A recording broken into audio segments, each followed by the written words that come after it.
הסרף אשר שרף אדוני בליל זה יבקיון ויילילו בני ליל חרב ביתי ונשרפו ארמוני וכל בית ישראל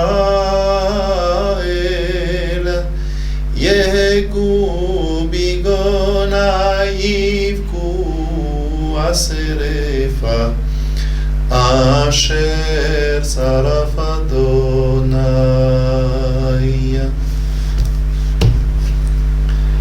Et oui,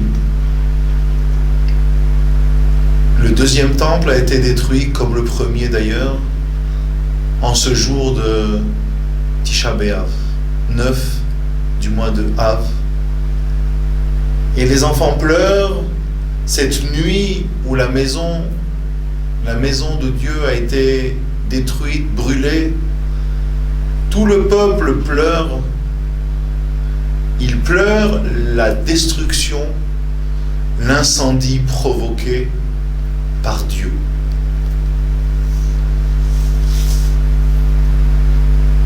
On pourrait s'étonner parce que celui qui l'a brûlé, c'est Titus. Celui qui a brûlé le premier temple, c'est Nebuchadnezzar. Le texte dit, les enfants pleurent la destruction que leur père, que le créateur du monde a provoqué. Comme si il ne fallait surtout pas être dupe. C'est bien un acte provoqué comme étant la main. Titus, Nebuchadnezzar ne sont que la main rallongée du Créateur. Ils sont venus frapper sous l'ordre divin. Comme dit le texte, la maison elle-même, quand on est venu la briser, quand on a fait les premières brèches dans la muraille, quand on est rentré dans le temple, en réalité, au dire de l'ennemi lui-même, le temple était déjà détruit. C'est comme si je vous disais, imaginez un mur de pierre. Entre chaque pierre, il y a ce matériau qui fait qu'elles vont tenir entre elles, qu'elles vont se coller les unes aux autres.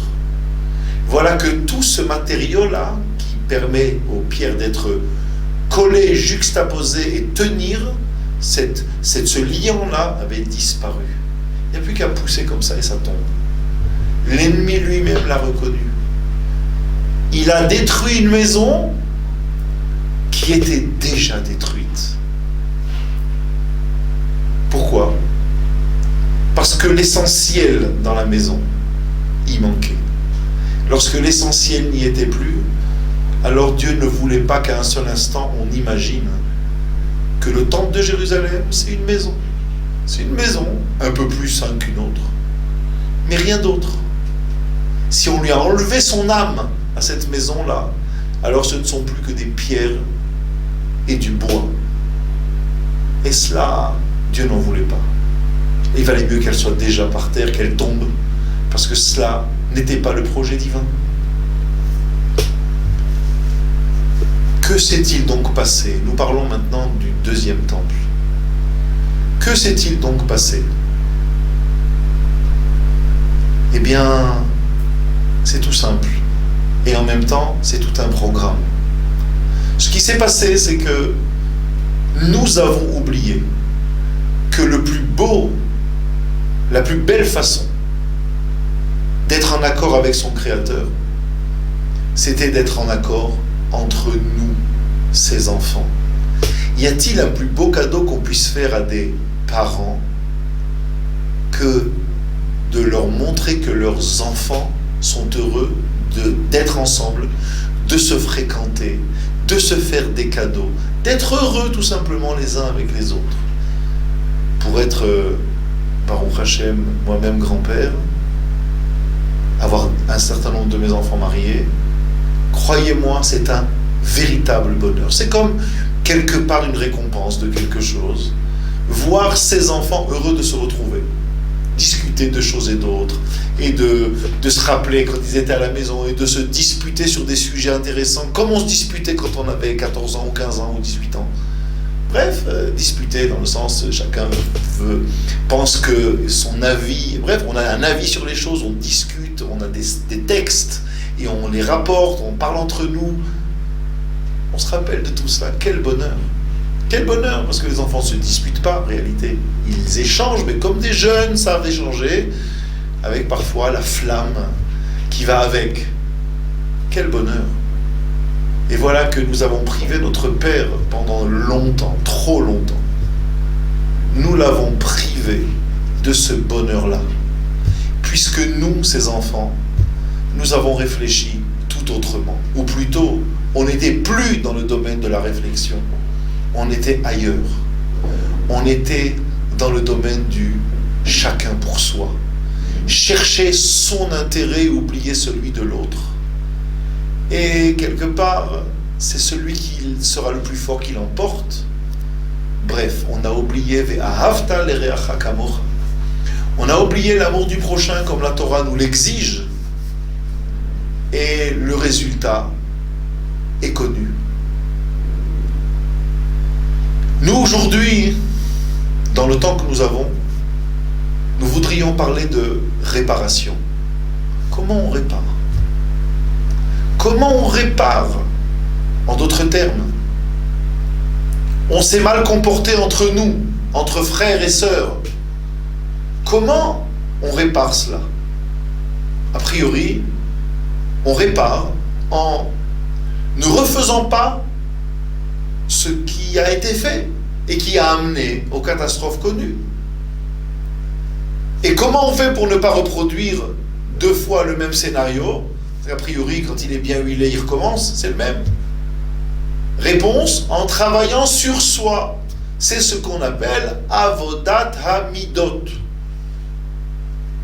Quand on a travaillé sur Avodat Hamidot, sur le sujet des vertus qu'on doit savoir développer, alors on peut commencer en effet, à ce moment-là, à revoir sérieusement notre comportement avec le prochain et arranger beaucoup de choses.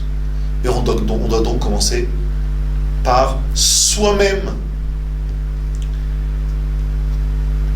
Pour introduire ce sujet, je voudrais vous raconter une histoire vraie, qui s'est passée il y a une trentaine d'années. En 1986, le plus grand des élèves, le plus connu des élèves de Rav Dessler, celui qui a écrit le Mirtav Meliaou, son plus grand élève, celui qui a repris ses idées, qui les a développées, qui les a expliquées, qui s'appelait le Rav Chaim Friedlander. En 1986, il était très malade. Il était malade depuis de nombreuses années. Mais en 1986, au vu de ses analyses de sang et autres, son médecin, très gêné, lui dit: Monsieur le rabbin, je suis obligé de vous dire, et vous devez certainement le savoir vous-même, le ressentir, je suis obligé de vous dire qu'il ne vous reste que quelques semaines à vivre. J'ose à peine imaginer ce genre de situation quand elle arrive encore aujourd'hui, quand les médecins sont obligés de dire une chose pareille. Évidemment, selon les données de la médecine, évidemment. Mais le Rav Friedlander savait qu'il n'avait pas tort. Il sentait très bien qu'il était très fatigué et qu'il avait du mal à imaginer une issue positive à ce qu'il ressentait. Qu'est-ce qu'il fait à ce moment-là? Qu'est-ce que fait le Rav Friedlander à ce moment-là? Réponse, il va voir son maître. Son maître, il avait 63 ans lui-même, son maître, plus âgé, c'était le Rav Shach. Il va voir le Rav Shach et lui dit: Kvod Harav, qu'est-ce que fait un juif quand il lui reste 3 semaines à vivre? Vous vous rendez compte? Vous entendez la question? Et la réponse n'est pas moins intéressante. On pouvait imaginer, le Rav lui-même dit, est-ce que il faut que je renforce mes relations avec ma famille, puisque il n'y a plus beaucoup de temps à vivre? Est-ce que je dois étudier encore plus pour rejoindre le Olam HaEmet, le monde de vérité, avec encore une page de Talmud, 2 pages de Talmud? Quoi faire? Et le Rav lui dit, tu dois travailler sur tes midot. Tu dois encore et encore améliorer tes vertus, tes qualités. Tu dois encore et encore corriger s'il y a quelque part un défaut et exploiter au maximum tes qualités. Et là, il dit cette phrase qui va nous guider un moment. Il dit, car les vertus construisent l'homme et elles sont éternelles. Alors que les vertus construisent l'homme, c'est clair. C'est clair. Mais qu'elles soient éternelles, qu'est-ce que ça veut dire, elles sont éternelles? Quand l'homme quitte ce monde, qu'est-ce que cela veut dire? Alors, j'ai trouvé un enseignement qui explique cela en citant quelques textes qui vont bien éclaircir le sujet. Et vous allez voir, on va reparler de Titus sans le vouloir. La Gemara de Gittin nous raconte que Onkelos, c'est celui grâce à qui nous avons la traduction en araméen homologuée, la seule qui soit homologuée par les Chachamim, pour nous dire, celle-là, elle correspond à l'esprit du texte de la Torah, du Sinaï. Onkelos a arrivé il y a 2000 ans. Il y a 2000 ans, cet homme qui n'était pas juif décide de se convertir. Mais il se demande, est-ce que c'est une bonne idée? C'est pas une bonne idée? Alors il y en a qui vont aller demander à leurs amis non-juifs ou leurs amis juifs. Lui, il va faire quelque chose qui est interdit par la Torah. Il n'est pas encore juif, mais il va faire quelque chose d'interdit par la Torah. Qu'est-ce qu'il va faire? Il va poser la question au Neshamot. Il va interroger les âmes. Les âmes de qui? Les âmes de son oncle. Qui était son oncle? Titus. Et l'âme de Bilham, dont on a parlé il y a très peu de temps. Il interroge avec toutes sortes de techniques, magie noire et autres. Il fait remonter la Neshama de Titus et lui dit, dis-moi tonton, c'est une bonne idée ou pas de devenir juif? Il lui dit, écoute, tu t'arrangeras jamais avec les juifs. 613 commandements, tu t'arrangeras jamais avec eux, laisse tomber. C'est un peuple, un grand peuple, mais tu t'arrangeras jamais avec eux. Bon. Il interroge la Neshama, l'âme de Bilham, et Bilham lui dit, écoute, je peux te dire moi que c'est un grand peuple, mais si tu veux un bon conseil, fais-leur la guerre. Il n'y a que comme ça qu'on devient quelqu'un d'important. Bon, il savait des choses. Hein. En d'autres termes, les deux reconnaissent que le peuple juif est un grand peuple. Et les deux perpétuent leur comportement dans ce bas monde, c'est-à-dire vouloir le mal, chercher le mal. Et la question est très très intéressante, mais j'amènerai encore un exemple dans quelques instants. Mais vous êtes aujourd'hui dans le monde du Hémet, de la vérité. Comment pouvez-vous dire une chose pareille, qu'il faut leur faire la guerre et que tu t'arrangeras jamais avec eux? Mais aujourd'hui, tu es dans le monde du Hémet, là-haut, dans le monde de Neshamot, on parle que de vérité. Encore une histoire. Dans la Gemara de Yoma, les deux premières étaient dans Gittin.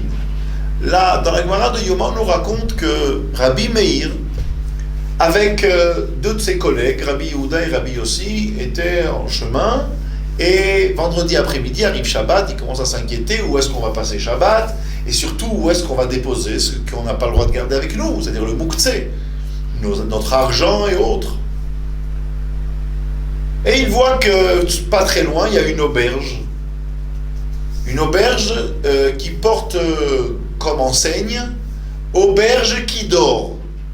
Pas en français, hein, en hébreu, qui dort. Et il dit là-bas, on a trouvé, enfin, on va pouvoir passer Shabbat. Ils rentrent et ils se disent, on va aller voir le patron qui dort et on va lui donner notre argent, qu'il le met dans un coffre-fort ou autre, etc. Et Rabbi Meir dit à ses deux collègues, moi, non. Moi, je ne mets pas mon argent entre les mains de cet homme-là. Son nom ne m'inspire rien qui vaille, donc non. Ces deux collègues confient leur argent au patron, et Rabbi Meir va cacher son argent au cimetière tout proche. Vendredi soir passe, samedi matin, le patron qui dort vient voir les rabbins et leur dit, messieurs, dites-moi, je voudrais vous raconter mon rêve. J'ai rêvé que mon père me parlait et me disait, mon fils, il y a de l'argent qui est déposé au cimetière pas loin. Si tu veux t'enrichir, je te conseille d'aller rapidement le chercher. Et il dit à ses rabbins, en face de lui, qu'est-ce que vous pensez? Les rêves du Shabbat, les rêves de vendredi soir, c'est des rêves sur lesquels on peut s'appuyer ou pas? Et Rabbi Meir, qui a bien compris ce qui se passe, il dit non, ça vaut absolument pas, ça n'a aucune importance, les rêves du vendredi soir, t'inquiète pas, c'est... laisse tomber. Maintenant, Rabbi Meir est quand même assez prudent, et à partir de ce moment-là, il va aller au cimetière, et jusqu'à la fin de Shabbat, il va rester à côté de son argent. Il n'est quand même pas idiot. Le Shabbat se termine, et les deux collègues de Rabbi Meir viennent voir le patron et lui disent, est-ce que tu peux nous rendre notre argent? Évidemment, ce que Rabbi Meir avait prédit se produit. Il leur dit, votre argent? Mais vous ne m'avez pas donné d'argent. Il dit, comment? Mais tu ne te rappelles pas, juste avant Shabbat, hier, à un quart d'heure de l'entrée du Shabbat, on t'a confié notre argent, tu l'as mis dans le coffre-fort qui se trouve à tel endroit. Il dit, mais excusez-moi, vous vous trompez, je sais pas, mais c'est pas moi.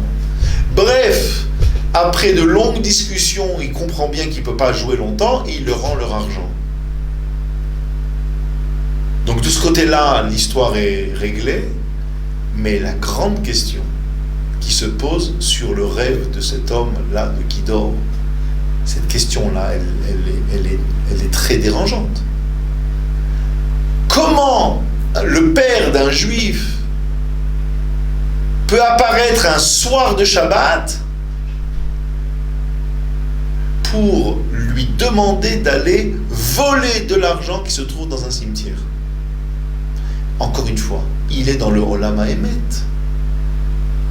dans le monde de vérité. C'est possible une chose pareille?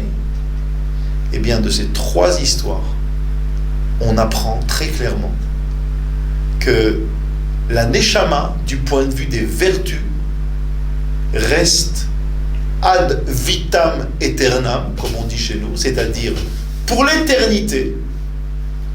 Elle reste exactement au même niveau moral que la personne lui a donné par son travail jusqu'au moment où elle a quitté ce monde. Comme elle est, elle restera. L'homme a travaillé ses vertus toute sa vie, il a raffiné sa neshama au monde dans la vie éternelle, travaillé pour l'éternité. Il n'a pas eu de préoccupation d'ordre spirituel, d'ordre travail des vertus, eh bien, comme la Neshama est restée, elle restera jusqu'à la fin des temps. Le Rav disait, le travail des vertus construit l'homme et il est éternel. Oui, il est éternel. Rabbi Yehoshua quitte ce monde. Rabbi Yehoshua, tzaddik Rabbi Yehoshua. Quand il quitte ce monde, il est accueilli par la Neshama de qui? Rabbi Shimon Bar Yochai. Zechuto tagen aleinu. Et Rabbi Shimon Bar Yochai le teste et lui dit, dis-moi, est-ce qu'on a vu l'arc-en-ciel pendant ta vie, durant ton vivant? Vous savez bien que la Gemara dit que du vivant de Rabbi Shimon Bar Yochai, on n'a pas vu l'arc-en-ciel. L'arc-en-ciel, c'est un rappel à l'humanité qu'elle est en faute et que n'était la promesse divine, le monde reviendrait au chaos comme à l'époque de Noach. Donc dire que l'arc-en-ciel n'est pas apparu, c'est dire que le mérite de Rabbi Shimon Bar Yochai était tel qu'il protégeait la génération. Alors il lui dit, et toi, est-ce qu'on a vu l'arc-en-ciel de ton vivant? Et Rabbi Yehoshua lui répond, oui, on a vu. Oui, on a vu l'arc-en-ciel de mon vivant.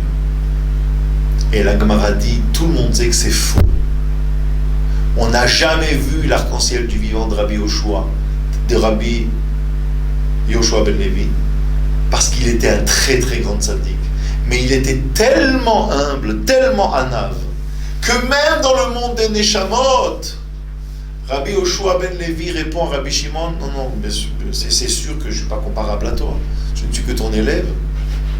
Je ne suis rien du tout. C'est sûr que je n'ai pas eu ce mérite que toi tu as eu. Donc vous voyez que ça marche aussi dans l'autre sens. L'humilité, elle est ad vitam aeternam, elle aussi. Elle est là et elle marque et elle marquera l'identité de cette âme jusqu'à la fin des temps. Alors vous comprenez pourquoi ce que je veux vous proposer comme travail, comme réflexion, c'est tout simplement une réflexion essentielle, parce qu'elle nous construit dans cette période-là tout particulièrement, où on doit tellement réfléchir à notre amour du prochain, comment on se comporte, comment arranger, comment faire mieux. Mais au-delà de ce travail de 3 semaines, qui se termine avec ce jour de Tisha B'Av, au-delà de cela, il y a un travail de longue haleine, de toute l'année, parce que ce travail-là, il construit pour toujours l'identité de notre Neshama.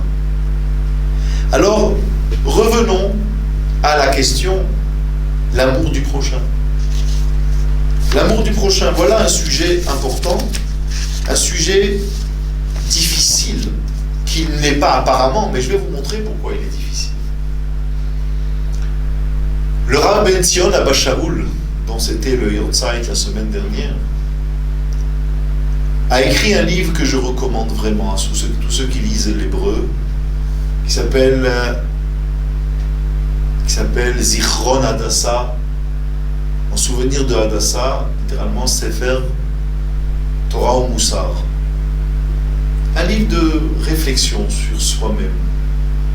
Et là-bas, énormément de rubriques concernant ce thème des vertus. Et il pose le problème de la mitzvah d'amour du prochain et de respect du prochain. C'est pas la même. Et il dit, au fond, aujourd'hui, quand on pose la question d'aimer son prochain, comment on y réfléchit? On dit, c'est très très important de s'associer aux épreuves, aux souffrances de son prochain. C'est une belle preuve d'amour de l'autre. Vrai, faux? Vrai. Vrai, c'est tellement important de montrer à l'autre qu'on est avec lui dans sa souffrance, qu'on partage sa souffrance. Voilà, on est là à côté, s'il y a besoin de quelque chose, tu n'hésites pas. Voilà une belle preuve d'amour. Mais il dit, il y a plus haut que ça. Plus haut que cela, c'est être heureux de son bonheur. Et pourquoi c'est plus haut? Parce que pour arriver à ce niveau-là, il faut évacuer un grave obstacle. Quel est cet obstacle? Vous l'avez deviné. C'est l'orgueil.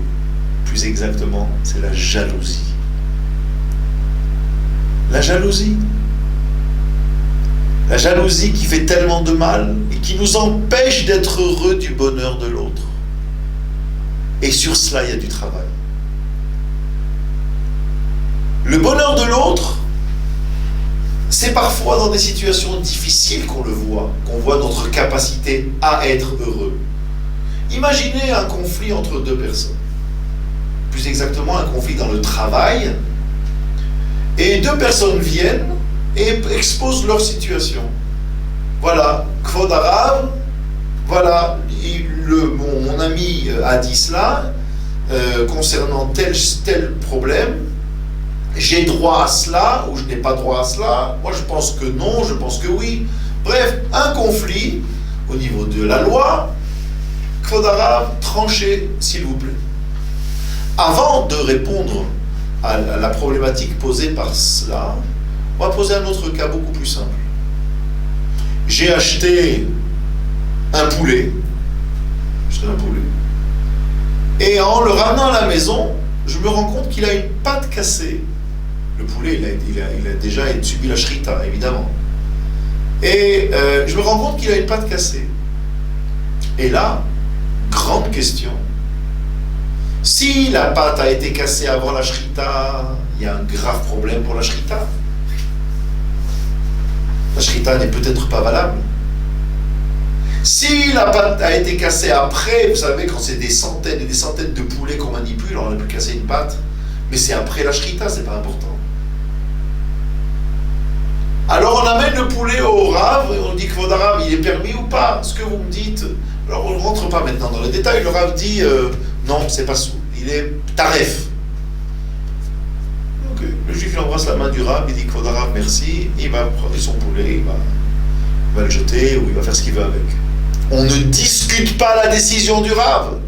Le Rav a dit interdit. Bon. Maintenant entre ces deux juifs là, sur une histoire de business, qu'est-ce qui va se passer? Il va se passer que le Rav va dire gentiment, après avoir entendu et réentendu les plaignants, il va dire c'est Réhouven. Je pense que Réhouven a raison. Tu sais, Shimon, tu aurais dû, ou tu devrais peut-être, etc., tu dois lui donner telle somme. Qu'est-ce qui se passe à ce moment-là? Je parle de généralité évidemment, mais elle est très développée, cette généralité. Là, tout d'un coup, l'autre, celui qui n'a pas eu raison, gain de cause, va dire comment, même sur le rabbin, je suis sûr que vous n'avez pas compris ce qui se passe, je vais répéter encore une fois, et peut-être que vous ne comprenez même pas, vous n'êtes pas dans le business, vous ne savez pas, moi je vais vous expliquer, et vous allez voir que c'est moi qui ai raison. Et encore ça c'est gentil, pour peu qu'on en arrive à... On va savoir, peut-être vous connaissez tous les deux, et... Bref. En d'autres termes, là, on n'est plus tel que les gens le voient. On n'est plus dans une situation où on dit au Rav, c'est toi l'autorité, c'est toi qui me dis si c'est permis ou pas. Mais chacun pense qu'il sait de quoi il parle, et au fond, le rabbin, il est venu pour dire que j'ai raison. Sinon, il n'a rien à faire là, parce que je sais très bien sur ce sujet, c'est pas comme le poulet ou le Shabbat, je sais pas. Mais le business, moi aussi je connais, il n'y a pas que le rabbin. Et là, on rentre dans un vrai problème, pas seulement vis-à-vis du Rav, on n'en parlera pas aujourd'hui, mais vis-à-vis de l'autre à côté. Quand tu vas te plaindre et tu vas dire combien tu es mécontent de la décision, qu'est-ce que tu veux dire au fond? Et là, on revient à notre sujet de l'amour du prochain. Le Rav Ben Zion Abba Shaul dit, tu es en train de lui dire, c'est pas grave au fond que je perde telle ou telle somme. Je suis pas à quelques milliers d'euros ou de dollars ou de shekels près. C'est pas ça mon problème. Mon problème n'est pas que je perde. Mon problème, c'est que tu gagnes. Réfléchissez, vous allez voir combien là on rentre au fond des problèmes, du problème de l'amour du prochain. Et là, on sent qu'on a un vrai travail sur nous-mêmes. Le problème n'est pas tellement de savoir ce que j'ai perdu. Bien souvent, on sait très bien que ça fait partie des frais de fonctionnement. C'est connu. Mon problème, c'est que je veux pas que tu gagnes. Et là, on a en effet à s'interroger, mais pourquoi tu veux pas qu'il gagne? Si ton problème est de savoir quelle est la loi. Alors quelle est la loi? Comme dit le Pirkei Avot, quand on se présente devant le juge, on est tous les deux accusés, entre guillemets, c'est-à-dire on est tous les deux sur le même plan, on est tous les deux en situation où on attend quel va être le jugement. Et quand le jugement a été rendu, eh bien on est tous les deux comme des personnes qui avons, entre guillemets, gagné dans le procès. Pourquoi? Parce qu'on a confiance dans la parole du Rav, ce qu'il a dit c'est la vérité, et donc quelque part on a éclairci une situation délicate, et on sait, alors évidemment, il y a toujours un des deux qui va perdre plus que l'autre, ou un des deux qui va gagner plus que l'autre, mais on est content parce que la loi a été tranchée. La loi a été tranchée. Quand elle est tranchée, eh bien, il y a un grand bonheur qu'on doit ressentir. Là, on n'en est pas là. Parce que justement, ce qu'on voulait, c'était pas tellement avoir raison ou pas. Ce qu'on voulait, c'est que l'autre ne gagne pas. Alors, il y a un vrai travail ici, sur ce sujet qu'on appelle Avodat Hamidot. Et, comme par hasard, dès qu'on arrive au jour de Tisha B'Av et aux demandes spécifiques de ce jour de Tisha B'Av, vous allez voir lesquelles, tout d'un coup, on a des juifs qui redeviennent très humbles, très très humbles. Vous savez, dans le livre qui s'appelle Mesilat Yesharim, le livre en français c'est La Voix des Justes, écrit par Rabbi Moshe Chaim Luzzatto. Là-bas, l'auteur nous parle de ce qu'il appelle une fausse modestie. Qu'est-ce que c'est qu'une fausse modestie? Je vais vous dire, je vais prendre un exemple qu'il ne donne pas lui, mais très concret, vous allez voir. On est tous dans une pièce, une soirée, on écoute un cours. Tout d'un coup, panne de courant. Panne de courant. On ne sait pas d'où ça vient, on ne sait pas ce qui se passe. Au bout de quelques instants, on a essayé le minimum de vérification, on ne voit pas. On s'adresse à l'Assemblée, on dit, y a-t-il quelqu'un qui s'y connaît en électricité? Un électricien ou quelqu'un qui s'y connaît, y a-t-il quelqu'un? Personne ne répond. Et on va perdre un quart d'heure, 20 minutes des divrei Torah, parce qu'on est dans le noir et on attend que quelqu'un vienne arranger. Au bout de 20 minutes, on réussit à rallumer la salle, et là, David se tourne vers son ami Ephraim, et lui dit, ah, j'avais pas vu que tu étais là. Ah, je suis content de te voir. Mais dis-moi, toi, t'es électricien, toi. Pourquoi t'as pas dit depuis tout à l'heure que tu pouvais venir regarder et essayer de faire quelque chose? Il dit, ah non, moi je reste à ma place, tu sais, je suis très comme ça, très modeste, et je veux pas me faire remarquer. Dites-moi, est-ce que ça s'appelle de l'humilité? C'est sûr que non. C'est sûr que non. Tu sais que tu peux aider, à plus forte raison, un groupe de personnes qui attend dans le noir, et à plus forte raison pour des divrei Torah, on a perdu 20 minutes comme ça en pleine soirée. Il suffisait que tu te lèves et que tu regardes un minimum comme toi, parce que c'est ton métier, tu aurais pu faire ça rapidement. Au nom d'une humilité mal placée, tu n'as pas voulu rendre service, tu es resté dans ton coin, ben c'est de la fausse modestie. Eh bien, vous allez voir que quand les maîtres, et le même Ramchal, Rabbi Moshe Chaim Luzzatto, lui-même dans le chapitre 19, nous dit, qu'est-ce qu'on appelle un homme pieux? Et il répond, un homme pieux, c'est quelqu'un qui ressent très fortement l'exil provoqué par la destruction du temple, et qui se lamente, et pas seulement le jour du Tisha B'Av, mais tout le temps, toute l'année, pour une chose. C'est parce que cet exil-là a provoqué le plus grand Chilul Hashem, profanation du nom de Dieu de toute l'histoire. C'est-à-dire quand un juif pleure, il pleure pas parce qu'il est en exil.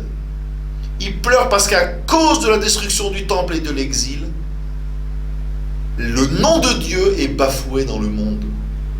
Il y a 2000 ans, le peuple juif était respecté parce que le temple irradiait la sainteté, la Kedusha dans l'humanité. Au point que les maîtres disent, si Titus avait su combien le temple de Jérusalem lui amenait à lui-même de protection, il aurait mis des gardes pour protéger, il n'aurait pas détruit. Donc, un juif qui craint Dieu doit réaliser le Chilul Hashem. On fait du mal depuis 2000 ans à ce peuple. On lui a fait du mal pendant presque 2000 ans.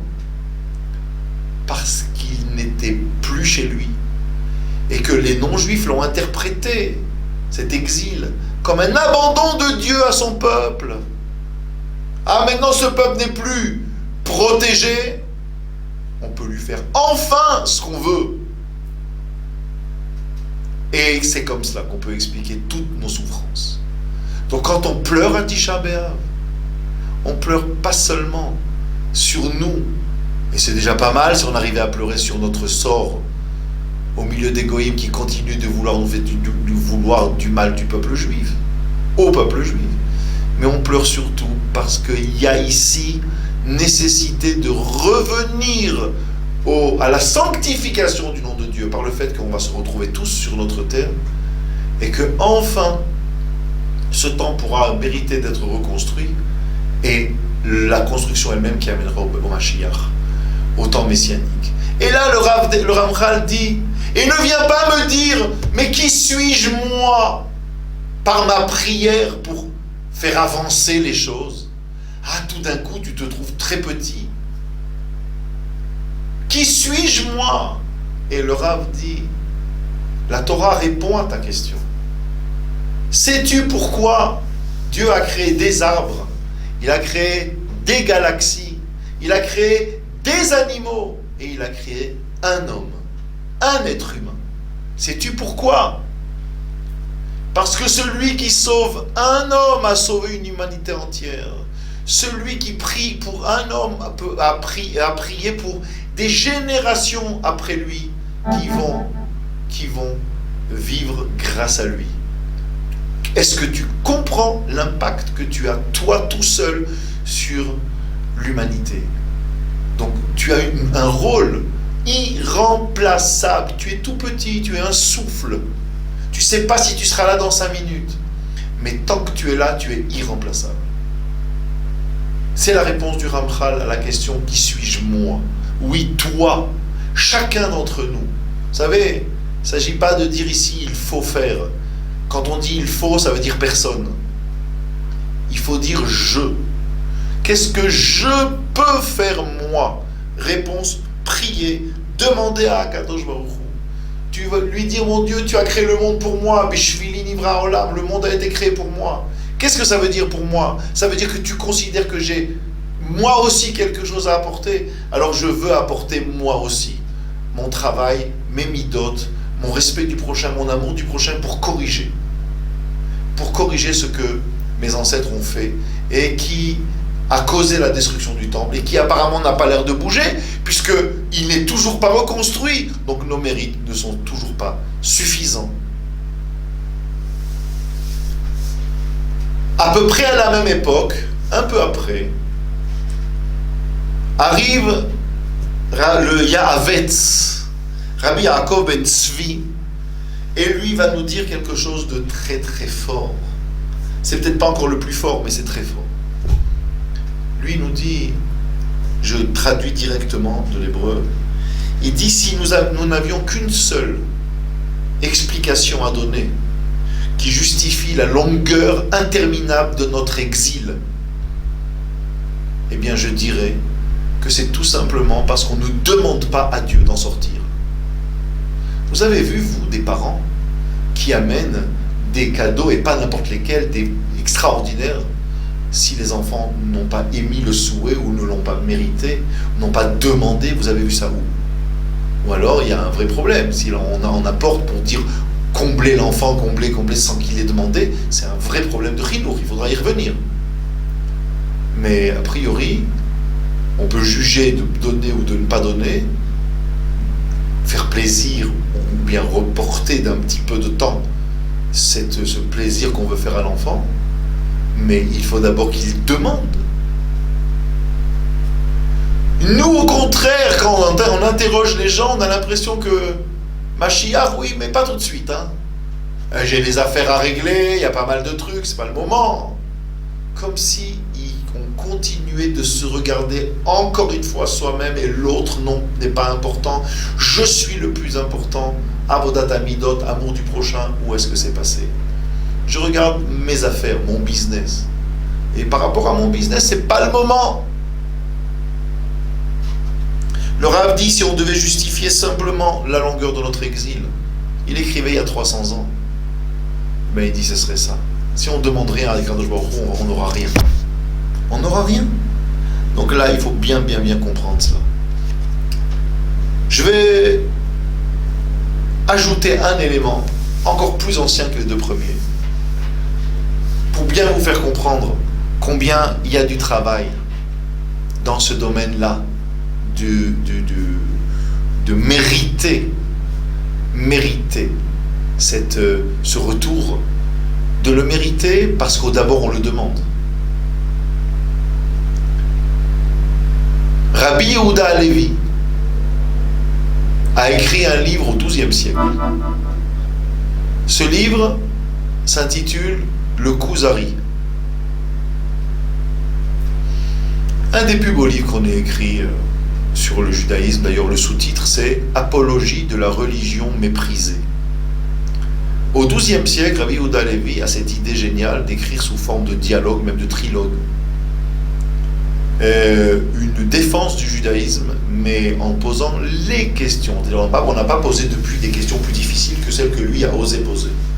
Et les réponses qu'il y a apportées en faisant parler le rabbin ou le philosophe ou le roi des Khazars, puisque cette histoire-là démarre quand même avec une légende ou une partie vraie, une partie légendaire d'un roi, le roi des Khazars, au 8e ou au 9e siècle, qui aurait eu une apparition divine en rêve, où Dieu lui aurait dit que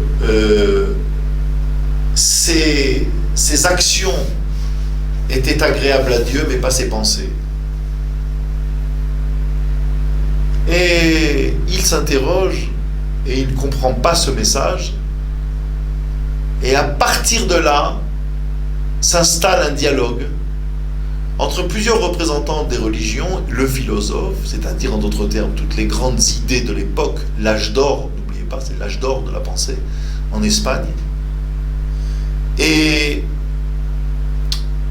après avoir véritablement démoli les arguments des autres religions de façon très profonde et très délicate, on arrive au judaïsme lui-même.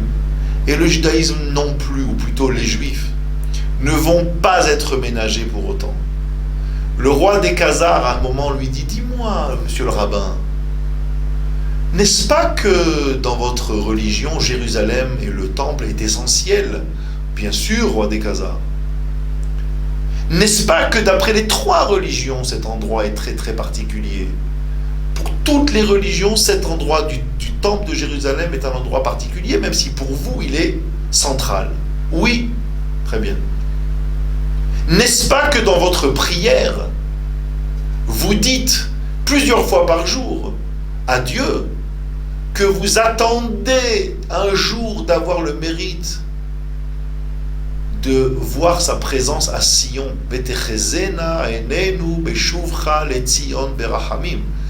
que nos yeux voient le retour de Dieu à Sion. N'est-ce pas? Oui.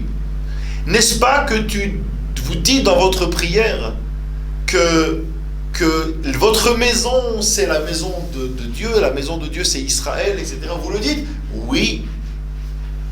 Alors dis-moi, comment se fait-il qu'il y ait encore tant de juifs, pour ne pas dire les trois quarts des juifs, encore en dehors d'Israël, en dehors de la terre de Palestine, comme on l'appelait à l'époque? Comment pouvez-vous dire 3 fois par jour de telles prières de tout votre cœur et continuer d'être là où vous êtes, c'est-à-dire loin de cet endroit qui est l'objet de tous vos désirs dans vos prières? Et il termine cet argument en disant au rabbin, je n'ai qu'une seule réponse, moi, à vous donner. C'est que vos prières ne sont rien d'autre que tziftzuf azarzir, c'est-à-dire le piaillement du moineau. Vous faites beaucoup de bruit avec vos lèvres, mais il n'y a pas un mot qui soit véritablement pensé quand vous le dites. C'est dur, hein? Le rabbin lui dit, je traduis directement du texte, je vous conseille d'aller le voir. Le rabbin lui dit, Hovashtani Melech Kuzar, roi des Khazars, tu m'as fait honte. Tu m'as fait honte parce que, en effet, lors de la destruction du premier temple, l'exil n'a duré que 70 ans. Et le peuple exilé à ce moment-là a énormément souffert, a été dans une déprime terrible, inconsolable pendant des décennies. Mais quand au bout de 70 ans, le peuple entend qu'il peut retourner enfin sur sa terre, à ce moment-là, le peuple avait déjà reconstruit une nouvelle vie en dehors d'Israël, de Jérusalem. Et chacun disait, comment, mais j'ai mes affaires, je ne peux pas laisser, tu comprends, c'est pas facile. Et d'autres disaient, mais les enfants, la famille, la maison.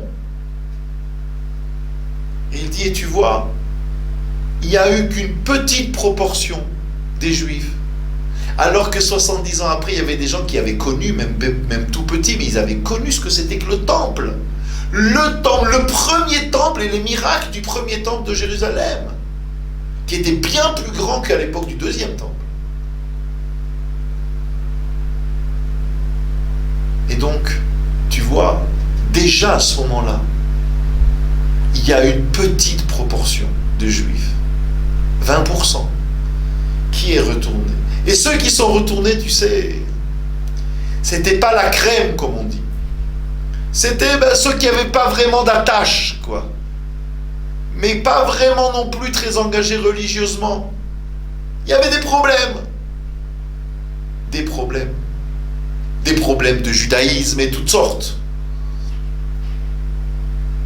Tu vois, à l'époque du deuxième temple, quand les Juifs sont partis en exil, là aussi, ça a été terrible.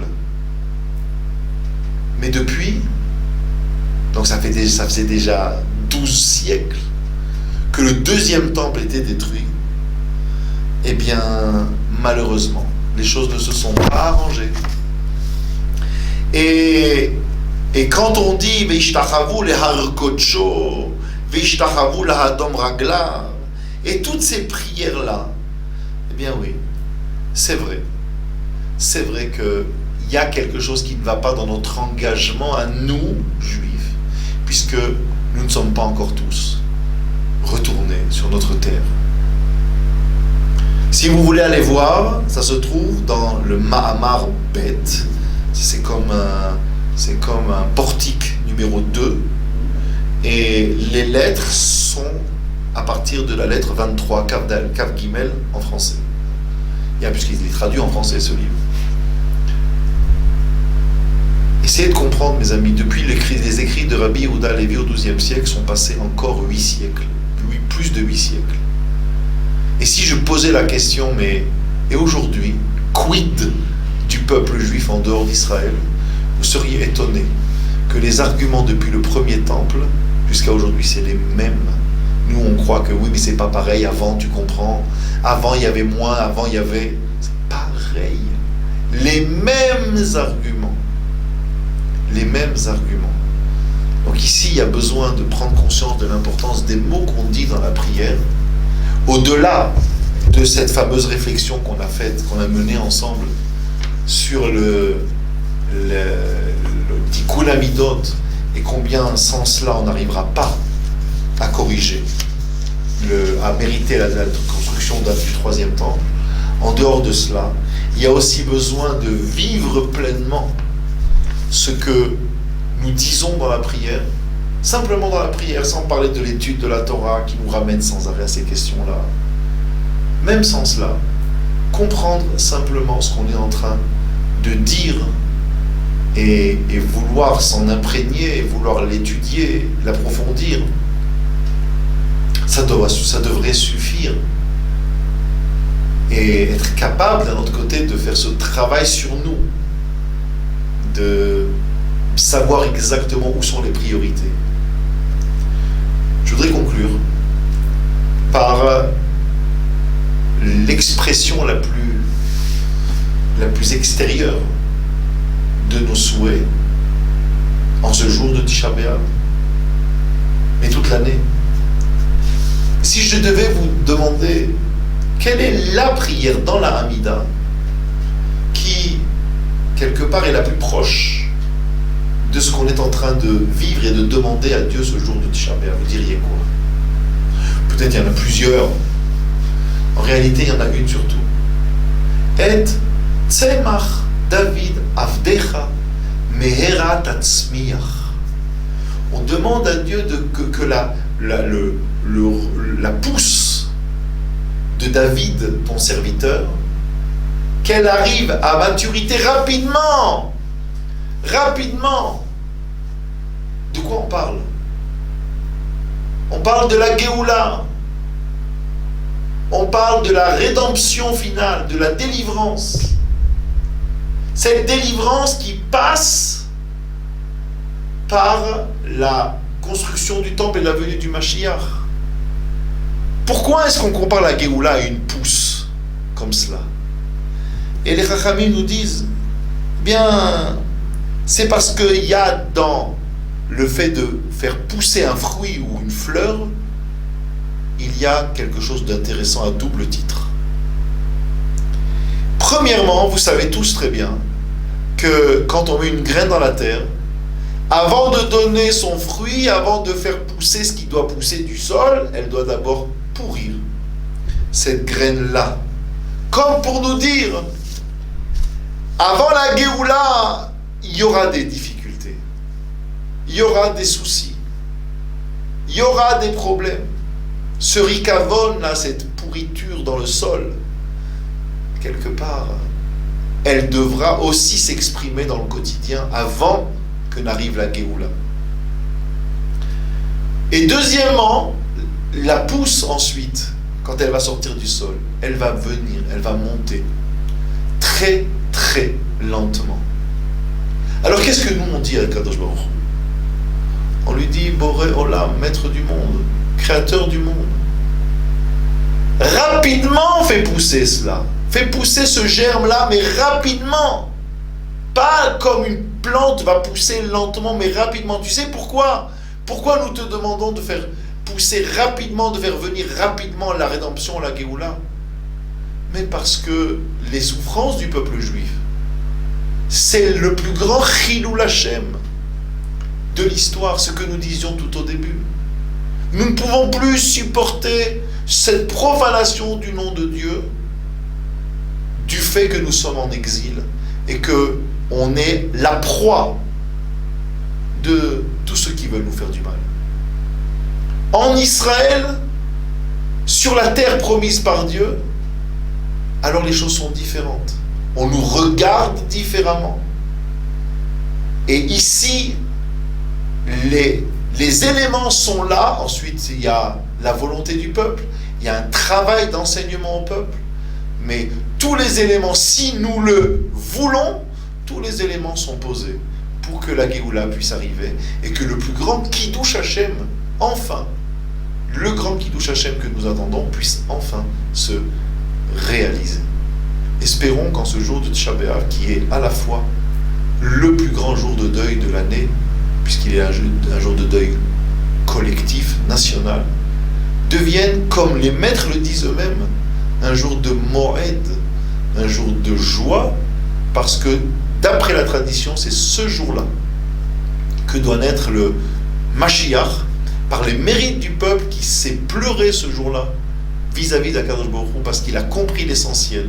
Et l'essentiel, ça n'est pas simplement qu'on est en vacances et que c'est le moment où on aime aller dans l'eau, à la plage, et que le jour de Tisha B'Av tombe pas bien. S'il tombait en décembre, ce serait plus simple. Ah oui, mais c'est maintenant. Et que dans cette période-là, savoir qu'il y a plus important que l'eau et la plage et le soleil, mais au contraire, c'est cette profanation du nom de Dieu que nous ne pouvons plus supporter. Nous voulons la lui exprimer le plus fort possible et ainsi mériter enfin la Géoula. Bonne fin de jeûne à tous et bonne réflexion surtout à chacun d'entre nous.